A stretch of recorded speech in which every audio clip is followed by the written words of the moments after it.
Hey, what's up you guys? Welcome back to my channel. Today we're going to be talking about some photography tips and tricks.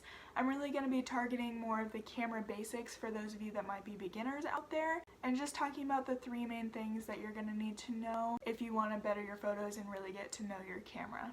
I shoot with a Canon EOS Rebel T6. I bought a bundle, so it came with two different lenses, the 18 to 55mm and also the 75 to 300mm, and it also came with a tripod and batteries and chargers and various other things. I bought that bundle for about $500, so it was a fairly affordable bundle. I kind of just wanted to direct this video to people that need the more affordable options and can't really afford the higher end products like a Canon Mark IV or something like that. So today I'm going to be talking about the capability of the cheaper cameras and what you're going to be able to do with those. So the three main things you need to know about your camera are the ISO, the aperture, and the shutter speed. Those are the three most important things on your camera to get to know as a beginner. And they all kind of work hand in hand, so it's really important that you understand what each of them do and how they work together. Before I get into that, I really just want to stress that as a beginner, it's so important to know your camera and really getting to know yourself.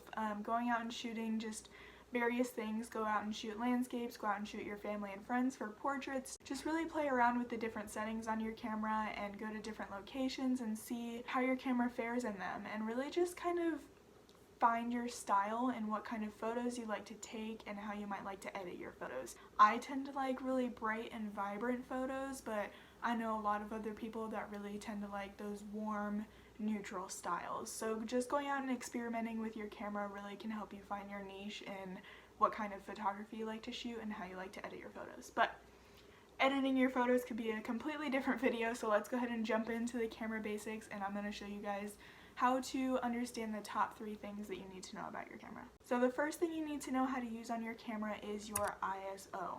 So your ISO is basically your camera's sensitivity to light. ISO really uses artificial light to brighten up your pictures. The problem with that is actually the more ISO that you use, the noisier your pictures can get. And if you don't know what noise is, basically it's that grain that you get in your photos that you don't really want. You really want your photos to be clean cut and look really professional. The ways that you use your ISO are really vary in the environment that you're in. So if I'm doing a photo shoot outside, I'm definitely going to keep my ISO to a minimum, which is normally 100. It is 100 on my Canon, but I'm going to keep that ISO down just because I have all of that natural light coming in already.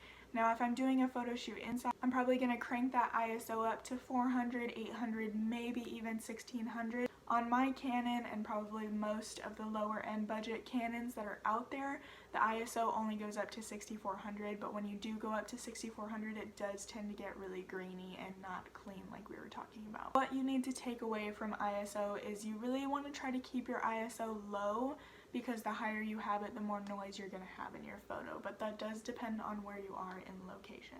So the second thing you want to pay attention to is your aperture, and your aperture is probably the most complex thing that we're going to be talking about today. Basically, it controls the light that comes into your camera also, but more importantly, it controls your depth of field.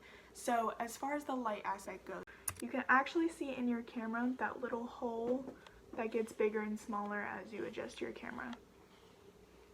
So this is kind of confusing to follow, but the higher your f-stop, the smaller that hole is going to be in the camera and the less light it's going to bring in. Now, the lower your f-stop, the bigger that hole is going to be and the more light it's going to bring in. That's really how it works, but what I think is more important is how you use it when you're taking portraits or landscape photography or anything like that. Your aperture is what controls your depth of field, and your depth of field is very, very important. Your depth of field is really what comes into focus in your camera. So this is more easy to understand. The lower your f-stop is, the smaller depth of field you have, and the higher your f-stop is, the more broad depth of field you have. So when you're shooting portraits of one, maybe two people, you definitely want to keep your f-stop much lower, and you want to make sure that your focus is on those people. So when you're taking portraits of one person, you really want to keep that f-stop as low as you can. For my camera, my f-stop only goes down to 3.5. So that's what I tend to shoot all of my portraits on. Now some people's cameras that are on the more expensive side, their f-stop goes down all the way to like 1.8 and stuff like that. So they tend to shoot portraits around 2 or 2.5. I have to shoot my portraits around 3.5. I still think that my camera does a really good job with that, and I think that if you do get an entry-level Canon, you're going to be just fine doing portraits. Depending on what your style is, if you want the background completely blurred or if you want to see the background in your photos, that's going to determine what f-stop you put on. Because the smaller the depth of field, the more blur that you're going to have in the background, and the bigger depth of field, the less blur. It's going to be really clean all the way through.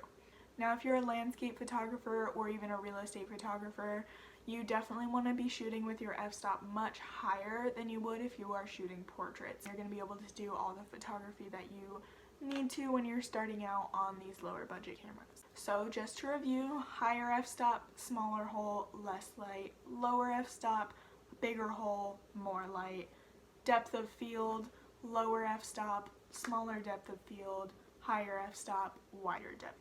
So now the third thing that we're going to be talking about today is your shutter speed. Now your shutter speed is fairly self-explanatory. I think this is the easier one. Basically, it is the amount of time that your shutter stays open, and that's measured in seconds. So now you see 1/10 of a second, 1/100th of a second, 1/1000th of a second, and you also see really long shutter speed exposures, which are 3 seconds long. Like the other two things we talked about, your shutter speed can also control your light, which makes sense because it's the amount of time that your shutter's open, the amount of light that it's letting in. So the longer that your shutter is open, the more light it's going to let in, and the shorter amount of time that your shutter is open, the less light it is going to let in. The other main thing that shutter speed does is motion blur, stop motion, stuff like that. So if you have a very, very, very fast shutter speed and you have it at 1/2000th of a second, you're going to be able to stop that motion on an instant, like taking a picture of a hummingbird and stopping their wings. You're going to be able to do that kind of stuff. Most people use a fast shutter speed for sports photography, wildlife photography, anything that's going to be moving a lot.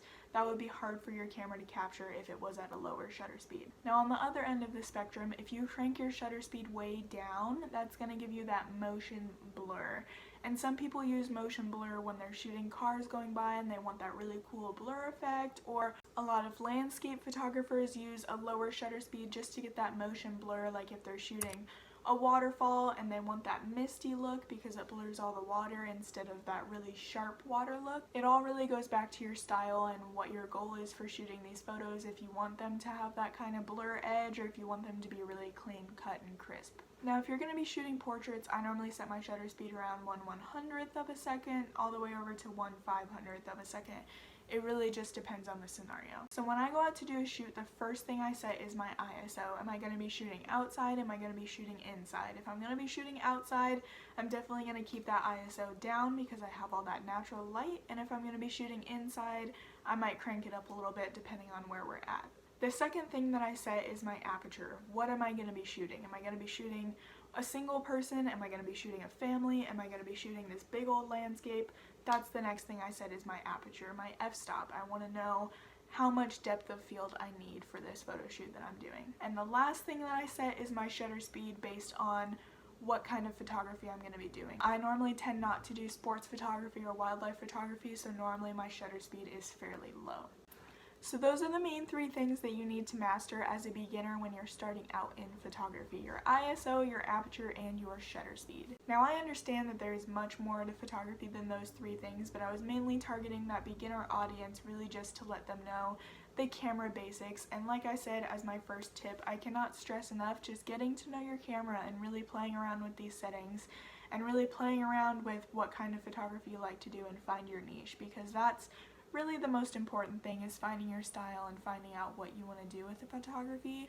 That is all I have for you guys today. If you like this video, go ahead and give it a thumbs up, hit that subscribe button down below. I'm going to be making a lot more photography videos on my channel. It's something that I really love to do and something that I love to make videos about. I really love being able to teach you guys about photography and really help out those people that are trying to start out in photography or even trying to start their business. If you have any recommendations of videos that you guys want me to do next, go ahead and leave them in the comment section. And if you guys want to know my camera setup, I can go ahead and definitely do a video on that as well. I hope you guys liked this video, and I'll see you next time. There are definitely camera bodies out there.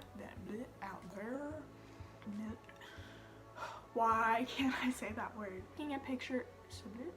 So if you're doing portrait photos,